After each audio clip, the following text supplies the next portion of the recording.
जनता मला ठरवल माझं राजकारणाचा शेवट करायचा की माझं राजकारण अजून वाढवायचं. मला बोलायला शब्दच हा विजय 100% मला असं वाटतं. आणि मी जो परिवर्तनाचा नारा उचलला त्याला मला एवढ्या असंख्य लोकांनी साथ दिली. माझा विजय निश्चित. लोकप्रतिनिधी हा लोकांसाठी असतो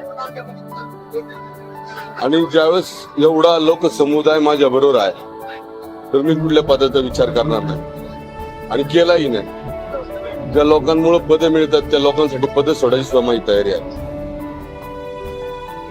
त्या सगळ्यांच्या ताकदीवर मी सांगितलं ना, मी 100% ज्यांचा लोकप्रतिनिधी म्हणून येणाऱ्या विधानसभेमध्ये असणार. एवढी लोक उपस्थित राहिलेत, ही लोक स्वयंस्फूर्तीने उपस्थित राहिलेली आहेत. ही कुणाच्याही आमिषाला बळी न पडता या भोसरी मतदारसंघाचा आवर्जून विकास करण्यासाठी सर्वजण आलेले आहेत. परिवर्तन घडवण्यासाठी आलेले आहेत आणि परिवर्तन हे सर्व मंडळी मिळून निश्चितपणे करणार. मी पहिलं सांगितलं आणि आज पण सांगतो, मी आजपर्यंत जे या पदावर आलो ते फक्त न फक्त या सगळ्या कार्यकर्त्यांच्या आणि जनतेच्या मुळे आलेलो.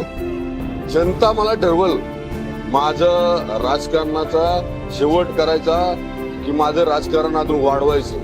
माझं राजकारण हे लोकाभिमुख राजकारण आहे, त्यामुळे लोक 100% मला न्याय देतील या ठिकाणी मला एवढं वाटतं.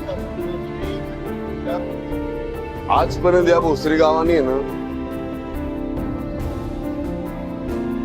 बऱ्याच वर्षापासून समजुतीचं आणि एकत्र राहण्याचं राजकारण केलं आणि इथून पुढे पण राहतील सर्वजण.